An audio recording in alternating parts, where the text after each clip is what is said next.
Hello everyone, आप सबका स्वागत है मेरे चैनल पे। आज मैं व्हाट इफ स्टोरी का पार्ट 4 कंटिन्यू करने जा रहा हूँ। दोस्तों, ये स्टोरी को मैंने लिखा है, पर वीडियो में दिखाए गए इमेजेस मेरे नहीं है। ये सारी इमेजेस बस रेफरेंस के लिए है, ताकि आप लोगों को स्टोरी समझने में आसानी हो। तो चलिए ज़्यादा देर ना करते हुए वीडियो को स्टार्ट करते हैं।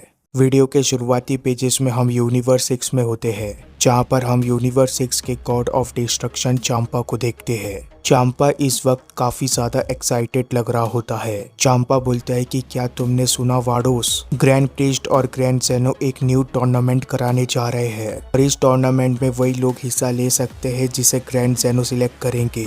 इससे हमारा भी काम काफी ज्यादा आसान हो जाएगा। हम उसी टीम के साथ जाने वाले हैं जिस टीम के साथ हम टूर्नामेंट ऑफ पावर में गए थे, पर इस बार मुझे पावरफुल साइंस की जरूरत है। जवाब में वाडोस बोलती है कि ये आइडिया काफी ज्यादा अच्छा है आपका। हम इस टूर्नामेंट में उसी टीम के साथ जा सकते हैं, पर आपको पावरफुल साइंस मिलेंगे कहाँ पर? जितना कि मुझे लगता है कि अभी हमारे यूनिवर्स में कोई भी इतना ज्यादा पावरफुल साइंस नहीं मौजूद है जो कि सन गोकू और वेजिटा को हरा दे।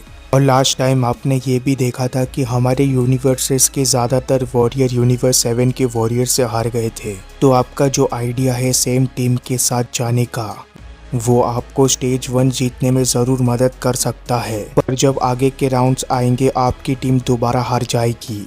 और इन सारी चीज़ों में आपकी ही गलती है। आपने हमारे यूनिवर्स के मोर्टेलिटी रेट को अच्छे से मेंटेन नहीं किया। मुझे लगता है कि आपको भी यूनिवर्स 7 के बीरस की तरह अपने प्लेनेट पर मॉर्टल्स को लाना चाहिए और उन्हें ट्रेनिंग देना चाहिए। अगर आप ऐसा करते तो शायद आप इस वक्त इस टूर्नामेंट को जीत पाते। जवाब में चांपा बोलता है कि तुम्हें बहुत अच्छे से पता है कि मुझे शोर शराबा पसंद नहीं है और मैं किसी भी मॉडल को इस प्लेनेट पर लाकर ट्रेनिंग नहीं देना चाहता। हमारे यूनिवर्स के साइंस ने और वॉरियर्स ने काफ़ी अच्छा किया था, पर प्रॉब्लम यह था कि हमारे यूनिवर्स के वॉरियर के पावरफुल वर्जन यूनिवर्स 7 में मौजूद है। इसीलिए हमें इस बार सबसे पावरफुल साइंस को ढूंढना पड़ेगा। जवाब में वाडोस बोलती है कि आपको वो पावरफुल साइंस कहाँ पर मिलेगा।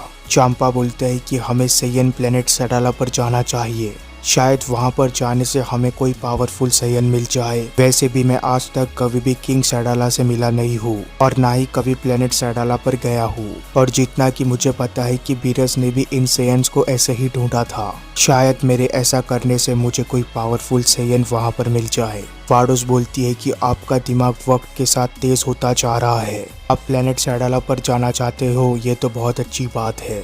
मैं तो आपको काफ़ी समय से कह रही हूँ कि यूनिवर्स का जायज़ा लेने के लिए आपको हर एक प्लेनेट पर जाना चाहिए।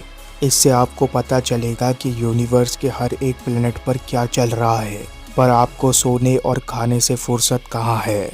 जवाब में चांपा बोलता है कि बस अब बातें बहुत हो चुकी है। प्लेनेट सडाला तक पहुँचने में हमें कितना समय लगेगा? वाडोस बोलती है कि प्लेनेट सडाला पर पहुँचने में हमें 35 मिनट्स लगेंगे।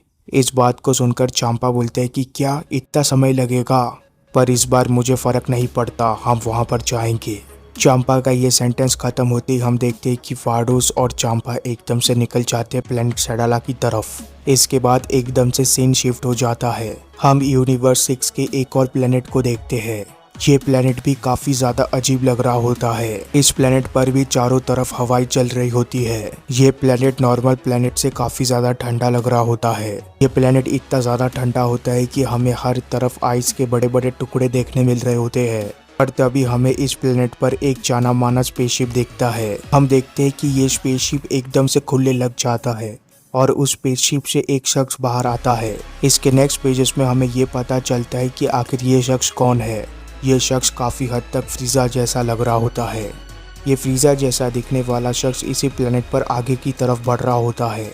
जैसे जैसे ये शख्स आगे बढ़ता है वैसे वैसे इस शख्स को वहाँ पर एक दरवाज़ा दिखता है। एकदम से ये शख्स उस दरवाजे के बटन को प्रेस करता है, जिससे होता ये है कि वो दरवाज़ा एकदम से खुल जाता है। जैसे ही दरवाज़ा खुलता है हम अंदर काफ़ी सारे वॉरियर्स को देखते हैं। यहाँ पर काफ़ी सारे अलग अलग प्लेनेट के सोल्जर्स मौजूद होते हैं और सबने ही अपने आप के ऊपर स्काउटर लगा रखा होता है।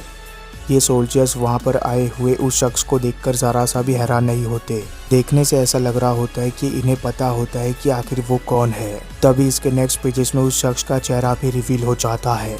ये शख्स फ्रीज़ा नहीं होता, बल्कि पिज़्ज़ा जैसा दिखने वाला ही होता है। ये होता है फ्रॉस्ट। फ्रॉस्ट काफ़ी तेज़ी से अंदर की तरफ जा रहा होता है और जैसे ही फ्रॉस्ट अंदर की तरफ जाता है वो देखता है कि स्क्रीन पर उसी का वीडियो चल रहा है। वहाँ पर एक शख्स होता है जो कि बैठकर फ्रॉस्ट को ही देख रहा होता है। ये शख्स देख रहा होता है कि आखिर फ्रॉस्ट किस तरीके से टूर्नामेंट में हारा था और इसके नेक्स्ट पेजेस में इस शख्स का भी चेहरा रिवील हो जाता है। ये शख्स बिल्कुल ही फ्रॉस्ट की तरह ही दिखता है। देखने से ऐसा लगता है कि ये फ्रॉस्ट के फैमिली का ही कोई मेंबर होगा। ये शख्स एकदम से फ्रॉस्ट को देखकर वहाँ पर बोलता है कि आखिर तुम यहाँ पर क्यों आए हो? क्या तुम्हें बिल्कुल भी शर्म नहीं आती? आखिर तुम इस तरीके से कैसे हार सकते हो? मैं कुछ वक्त के लिए यहाँ पर नहीं था। इसका मतलब ये नहीं है कि तुम किसी से भी हार जाओगे। जवाब में फ्रॉस्ट बोलता है कि वो काफ़ी ताकतवर लोग थे। वो इतने ज़्यादा ताकतवर थे कि मैं अपने फाइनल फॉर्म में भी उनका मुकाबला नहीं कर पाया। जवाब में वो शख्स बोलता है कि मुझे काफ़ी शर्म महसूस होती है तुम्हें अपना भाई कहते हुए। यूनिवर्स 6 वर्सेस यूनिवर्स 7 के टूर्नामेंट में तुम एक संयन से हार गए। तुम हारे ही नहीं बल्कि तुमने हमारा बिजनेस भी पूरी तरीके से खत्म कर दिया। उस टूर्नामेंट से पहले सबको ये लगता था कि तुम अच्छा काम करते हो और तुम्हारी इसी रेपुटेशन के वजह से हमारा बिजनेस भी अच्छे से चल रहा था, पर टूर्नामेंट में किए गए तुम्हारे उस बेईमानी ने सब कुछ खत्म कर दिया। तुम सिर्फ इतने में ही नहीं रुके बल्कि तुम उस टूर्नामेंट में भी हार गए। आखिर तुम्हें उस टूर्नामेंट में किसने हराया? जवाब में फ्रॉस्ट बोलता है कि मुझे उस टूर्नामेंट पे यूनिवर्स 7 के एक वॉरियर ने हराया था जो कि हमारी ही तरह एक फ्रॉस्ट डीमन हुआ करता है। इस बात को सुनकर फ्रॉस्ट का भाई बोलता है कि क्या तुम्हारा मतलब ये है कि तुम अपने फाइनल फॉर्म में भी उसे नहीं हरा पाए? जबकि हम फ्रॉस्ट डीमन के पहले के कुछ ट्रांसफॉर्मेशंस तो बिल्कुल ही सेम होते हैं। जवाब में फ्रॉस्ट बोलता है कि हाँ बिल्कुल, शुरू के ट्रांसफॉर्मेशन तो मेरे और उसके बिल्कुल ही सेम थे, पर उसके पास एक और एक्स्ट्रा ट्रांसफॉर्मेशन मौजूद था जिसके वजह से उसके बाकी के ट्रांसफॉर्मेशंस भी मेरे से ज़्यादा ताकतवर थे। तभी फ्रॉस्ट का भाई बोलता है कि किस तरीके का ट्रांसफॉर्मेशन था उसके पास? फ्रॉस्ट बोलता है कि उसके पास एक गोल्डन ट्रांसफॉर्मेशन मौजूद था जिसमें उसका एनर्जी और उसके बॉडी का रंग बिल्कुल ही गोल्डन हो जाता है। उस ट्रांसफॉर्मेशन में वो ट्रांसफॉर्म होते ही इतना ज़्यादा ताकतवर बन जाता है कि उसे कोई भी नहीं हरा सकता। मुझे तो लगता है कि उसे आप भी नहीं हरा सकते हो ब्लेड। जवाब में ब्लेड बोलता है कि क्या मैं भी नहीं हरा सकता? फ्रॉस्ट, अगर ये बात तुमने कुछ समय पहले कही होती तो तुम सही भी होते, पर तुम्हें बहुत अच्छे से पता है कि मैं ट्रेनिंग कर रहा था क्योंकि मैं बहुत अच्छी तरीके से इन कॉड ऑफ डिस्ट्रक्शंस को जानता हूँ। अगर हम ज़्यादा ताकतवर नहीं बन पाएंगे तो ये कॉड्स हमें कभी भी ख़त्म कर सकते हैं। मैं इसी यूनिवर्स के एक अजीब से प्लेनेट पर ट्रेनिंग कर रहा था जहाँ पर समय अलग तरीके से चलता है। तुमने इस वक्त मुझसे ये कहा था कि वो गोल्डन फॉर्म में ट्रांसफॉर्म हो सकता है, तो अब तो मुझे ज़रा ये बताना क्या वो गोल्डन फॉर्म में ट्रांसफॉर्म इस तरीके से होता है? ब्लेड के इतना बोलते हम देखते हैं कि ब्लेड एकदम से ट्रांसफॉर्म होने की कोशिश करने लग जाता है। ब्लेड की आंखें एकदम से बड़ी बड़ी हो जाती है। ब्लेड का पावर लेवल धीरे धीरे बढ़ने लग जाता है जिसकी वजह से उसके सामने हर एक चीज चटकने लग जाती है। ब्लेड जैसे जैसे पावर अप कर रहा होता है वैसे वैसे उसके मसल्स और वेन्स बाहर आ रहे होते हैं। ब्लेड का शरीर भी लगातार बल्कि बनता जा रहा होता है। ब्लेड लगातार पावर अप करता जा रहा होता है। ब्लेड का ऑरा और एनर्जी लगातार बढ़ता जा रहा होता है। धीरे धीरे हम देखते हैं कि ब्लेड के अंदर से इतनी ज्यादा एनर्जी बाहर आती है कि वो जगह ही चटकने लग जाती है।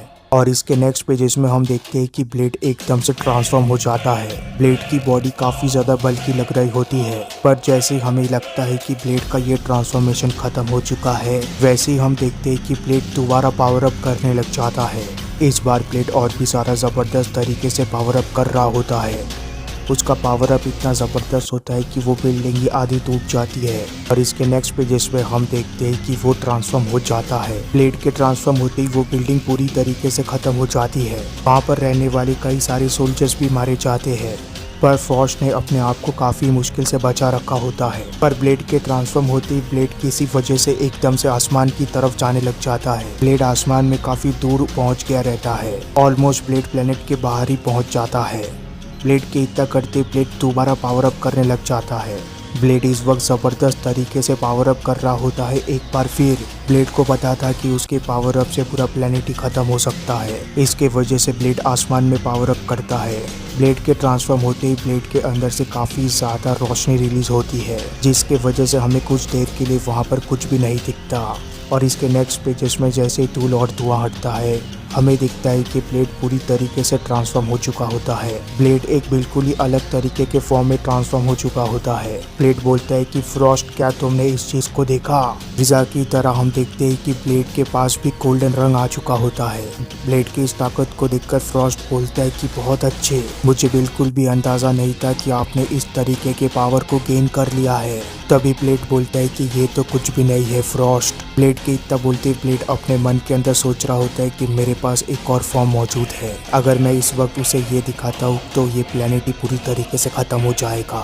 और ब्लेड के इसी सेंटेंस के साथ ये पार्ट भी खत्म हो जाता है। इसके बाद क्या हुआ ये हम तब जानेंगे जब इसका नेक्स्ट पार्ट आएगा। तब तक के लिए चैनल को सब्सक्राइब कर देना, वीडियो को लाइक कर देना। Goodbye, take care, thank you.